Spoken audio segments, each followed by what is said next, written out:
Hello and welcome to ID Talk, answers from an infectious disease expert. I'm Dr. Sean Elliott, a pediatric infectious disease specialist with Tucson Medical Center, professor emeritus of pediatrics at the University of Arizona College of Medicine, and long-term contributor to infectious disease and immunization topics at the Arizona chapter of the American Academy of Pediatrics. This podcast has been created to answer questions from our chapter's members about the COVID-19 pandemic and anything and everything else infectious disease or infection prevention related.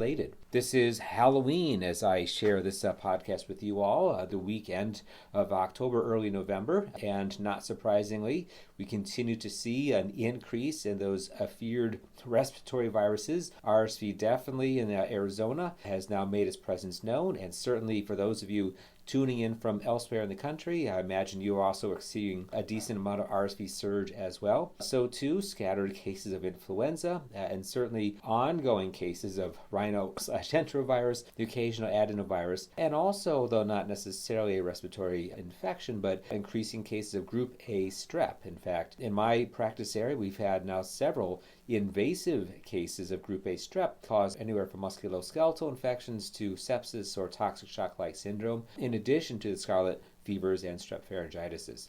So it is absolutely queuing up to be a business as usual kind of winter, and we'll actually get to that in just a little bit with one of the questions sent in for this week's podcast. One other update has to do with the current predominant circulating subvariant of SARS coronavirus 2, a subvariant of the Omicron virus, I should say, and that is now HV.1 has edged out the current championship holder, EG.5, by 25% of all new isolates are the HV.1, just over the 22% recorded for EG.5. Both of these are subvariants of Omicron, SARS coronavirus 2, and both of these are pretty much identical in terms of the high infectivity we've come to appreciate with Omicron subvariants, but also a fairly mild disease in pediatrics and adult medicine as well, in that the Omicron subvariants increasingly are causing upper respiratory tract infection, potentially having to do with which respiratory epithelial tissues they bind to, preferred binding sites, etc. So as in pediatrics, we continue to see the so-called COVID croup, so an upper respiratory pharyngitis, retropharyngitis, and also some elements of bronchiolitis. And at least in Arizona, and I imagine elsewhere as well, it is principally a co-infector of patients presenting with bronchiolitis and other causes of respiratory distress and respiratory failure. Importantly, because this is what always comes up, the HV.1, the newest subvariant, is indeed covered by the current circulating vaccines out there, which is important. The vaccines were developed principally to respond to EG5 and a couple others, but there is cross-protection and apparently very thorough cross-protection with the sero response precipitated by the vaccines out there, which we currently have available for use in ourselves and for our patients. So that's kind of the status and where we're at.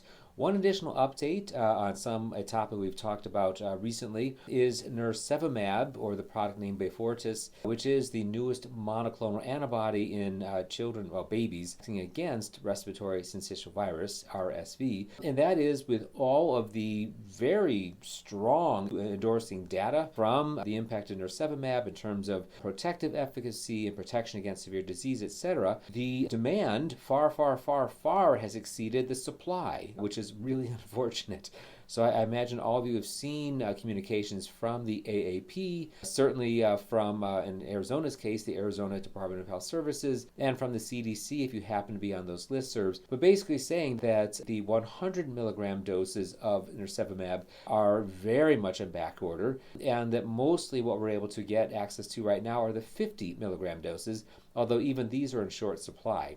So CDC has released a Health Alert Network notice, an HAN, which has been picked up and shared also in Arizona by the Arizona Department of Health Services, requesting or asking or demonstrating that we need to prioritize our use of nirsevimab, and especially the 50 milligram doses.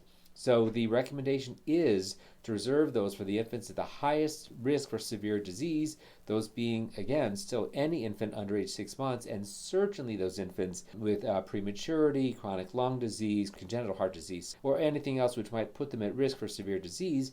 And then also those children that are after their first year of life and encountering their second RSV season who also have risk for severe disease. Importantly, we're being asked to prioritize using the 50 milligram doses just one at a time and not combining two of those doses to equal 100 milligram for a older high-risk patient, but to try and use the lower dose 50 milligrams specifically for those infants that are at risk under age 6 months. If you have further questions about that, certainly we can talk about that further in a subsequent podcast, but also CDC and I'm sure everyone's state health department has posted a fair amount of information giving direction on how best to prioritize and use nirsevimab until, not if, but until doses catch up with the current demand.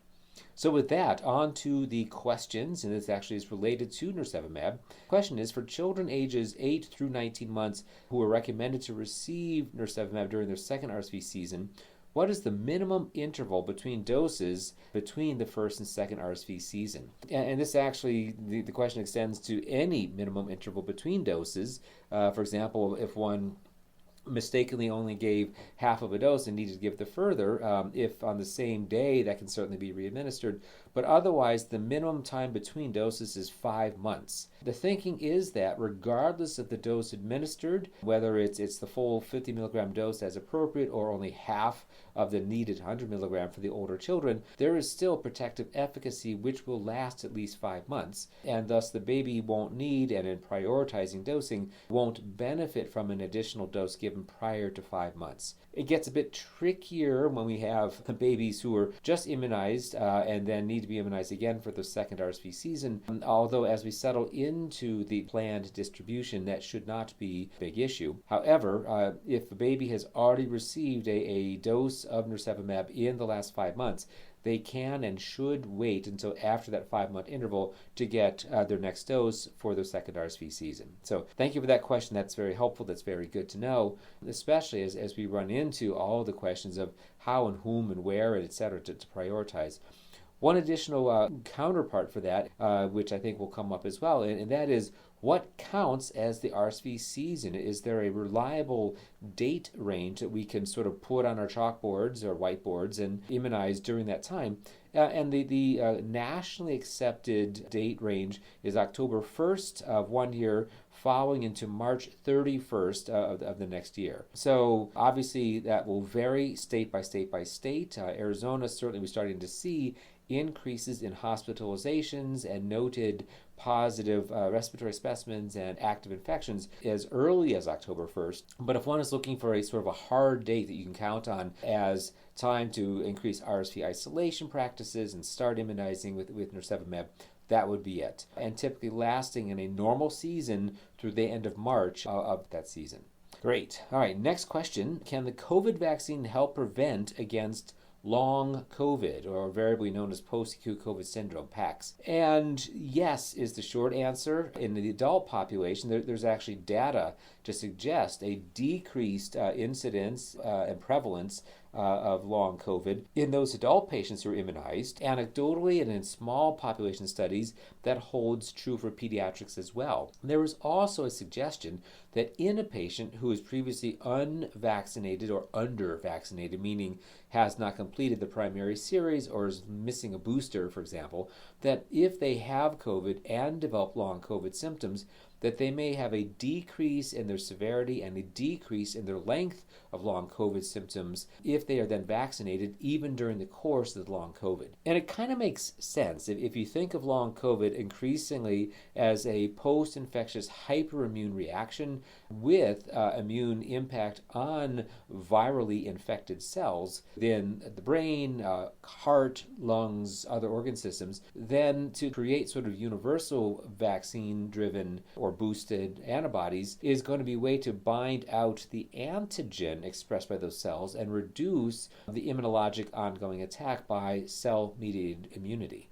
So not to get too deep into immunology because all of your eyes will start to glaze over, but at least theoretically and scientifically it does make sense. The vaccination is a way to either mitigate active long COVID and or prevent its onset through immunoprotective mechanisms. So yes, is the short answer. Next question. Do I expect the triple-demic, which would be SARS coronavirus 2, meaning COVID-19, RSV, and influenzas A and B, and do I expect it to become the new normal during respiratory virus season? Yes, yes, and yes. Certainly, every prediction is that we are encountering or about to encounter a triple-demic this year. We are certainly seeing already ongoing mini surge of COVID-19. RSV is absolutely climbing in Arizona for sure, and many other parts of the country, and even over the next couple weeks, you can expect it to be everywhere. And of course, we're eagerly not awaiting the impact of influenza A and B and are already seeing cases of that. So this year for sure we can expect to see the triple-demic,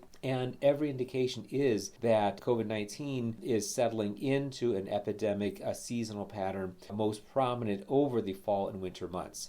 So even if all three, the flus, RSV, and COVID-19, don't all start at exactly the same week in the year, there is already going to be significant overlap in the fall and winter months. Each year is the prediction, and I do believe the predictive modeling is accurate in saying that. So that means that ongoing discovery into multiple vaccine strategies, and especially combination vaccines, is going to be critical to try and mitigate those effects as well. Certainly, the ongoing science for a universal flu vaccine, I previously discussed a product being tested out of Duke, combination with NIH and the manufacturer, and that is turning in very good early data from their phase 2 and 3 studies. Also, combination vaccines for COVID and the flu by several familiar providers or pharmaceutical companies are in their early and mid-stage trials and showing robust serologic response. So I think, if not this year, but certainly by next, we can anticipate vaccine products which will help have impact against certainly SARS coronavirus 2 and influenza in the same shot. At the same time, as we go further into getting doses available and immunization with nirsevimab, and in combination with vaccination of mothers or expectant mothers at their 32 to 36 weeks gestational age, that we may actually see a decrease in the impact of RSV, and wouldn't that be a blessing? And to the point where the triple-demic may become more focused on the flu and COVID-19. And if we continue to become more successful at a universal flu vaccine, then it may actually be that our new winter epidemic will be COVID-19 and the others will sort of be like scattered cases. Again, that's way, way, way in the future, but maybe not so very way as one is predicting. It could be, honestly, the next 2 or 3 years if we can do a thorough job of vaccinating against RSV and we can get a universal flu vaccine, all of which I think are definite possibilities to hopefully maybe realities.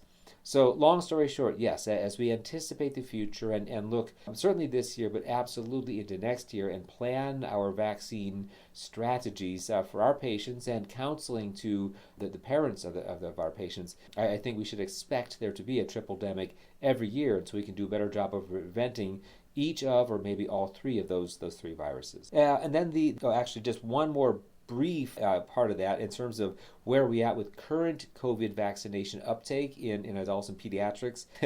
Not surprisingly, the numbers are pretty grim.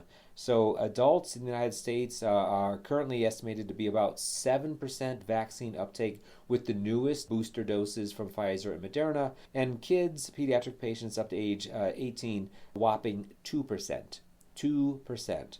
So yeah, we have a long ways to go. Common question, which I'm asked certainly by colleagues and nursing, et cetera, and so forth, is that how strongly do I support getting the newest booster for SARS coronavirus 2? And certainly for pediatrics, the AAP has come out in very strong support of that. Even if COVID-19 has become a milder illness for children, mild does not equal asymptomatic, and it does not equal absence of morbidity and mortality.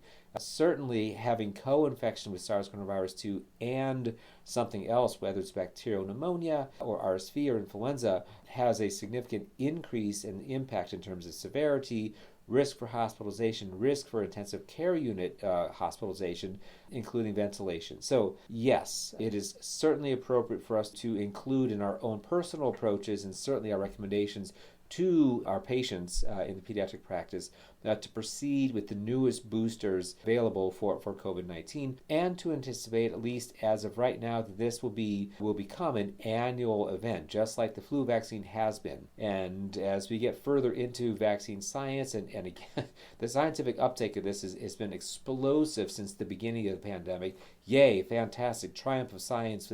I wish we could all be so very happy and positive and glad about this, and share that with those of our patients who are vaccine hesitant. But boy, if the science behind vaccine discovery continues at the current pace, it is indeed possible that there may be a universal vaccine against COVID-19, just like there's already being tested a universal vaccine against influenza, and we already have now a product which is very effective against RSV. 3 very wonderful, positive impacts of scientific discovery, and thank you so much to those who've been involved with the trials for that in support of that science. All right. With that, the final question also is a vaccine question, but we're changing gears a bit into bacterial world. And this has to, the question is, what do we know so far about the new FDA-approved meningococcal vaccine? This is a reference to the newest vaccine product out there, which is a pentavalent vaccine produced by Pfizer. The classic quadrivalent meningococcal vaccine, which we're all familiar with, covers serotypes A, C, Y, and W135, and an important exclusion had been serotype B. I say that important because serotype B is a significant contributor to meningococcal disease in the United States, and some estimates are as high as 50%. So the inability to have a successful vaccine against meningococcal serogroup B has been important in terms of impact on patient safety, patient outcomes. Fast forward to somewhat recently, when a separate vaccine against meningococcal serogroup B has finally been discovered, safety tested, released, and is quite effective. That has been wonderful. But that's a whole bunch more, not a whole bunch, but it's a couple additional injections to offer to the patients, and of course, additional opportunities for there to be vaccine questions and how to get the patient into practice, etc. So to have a combination pentavalent vaccine product which retains the seroprotective ability compared to the quadrivalent meningitis vaccine and serogroup B vaccine, that's huge. That's fantastic, and applause to Pfizer and other companies that are also working on pentavalent vaccines. The current status is this. The pentavalent vaccine by Pfizer has both been approved by the FDA and also recently by the CDC. And so that means that we should see it coming out in recommendations, AAP, and then reported coverage by Vaccines for Children and also private health insurers, although I think we're still waiting to hear the official word on those coming soon through the ACIP. But FDA approval for this new pentavalent vaccine is for ages 10 years to 25 years. Kind of makes sense that covers the adolescent and young adult population that are the second highest peak of invasive disease. The first, unfortunately, being babies in ages 6 months up to maybe 18 months or so prior to age 2. And although those babies certainly are deserving of the vaccine product, the pentavalent has not yet been approved down to that age group. I think just waiting on safety studies to come through. So FDA has approved the pentavalent vaccine ages 10 to 25 years old. Importantly, the CDC recommendation is a narrower age gap from 16 to 23 years of age. So presumably covering that age prior to and including the college freshman, that is sort of the classic boards type question for the highest risk of meningococcal disease, morbidity, and mortality. So it'll be interesting to see how this all shakes out as to what is actually covered in Vaccines for Children and covered by insurance providers. But at least the target age at this point is going to be somewhere in the mid-later teens up to the early 20s. The dose is given, it's a 2-dose vaccine with a typical spread of several months, and the vaccine outcomes, the seroprotective efficacy, have appear to be quite excellent with the available data so far. Certainly, when one looks at non-inferiority testing between the quadrivalent vaccine plus the serogroup B vaccine versus this newest pentavalent vaccine, there appears to be non-inferiority between the two. So meaning that the doses, the vaccines themselves are equivalent in their seroprotective response. So that is what we know to date. Looking forward to additional published data in terms of longer-term outcomes, ultimately what the impact may be on invasive meningococcal disease. Keep in mind that thankfully this is a less common infection that we encounter in day-to-day practice versus some other invasive bacterial infections such as pneumococcal disease, group A strep disease, etc. And so it will take longer to accumulate an impact assessment which is statistically significant. That said, at least in terms of modeling and the available data, these products, all of them appear to be quite excellent, including the most recent one that now has approval. So stay tuned for more coming to us from AAP and certainly through the ACIP and the CDC in terms of approval and when and how the vaccine product itself is released. So with that, thank you as always for listening to ID Talk. Arizona AAP members can submit questions for future episodes to covid@azaap.org. The Arizona AAP would like to acknowledge the generous support of this podcast by the Arizona Department of Health Services, the Title V Maternal and Child Health Services Block Grant funding. For more information and resources related to COVID-19 in Arizona, or to learn how to become a member, please visit us at azaap.org. And in the meantime, and as always, keep those questions coming, keep hanging in there, keep fighting the good fight, and thank all of you for both listening and also for coming on back. Best wishes, everyone.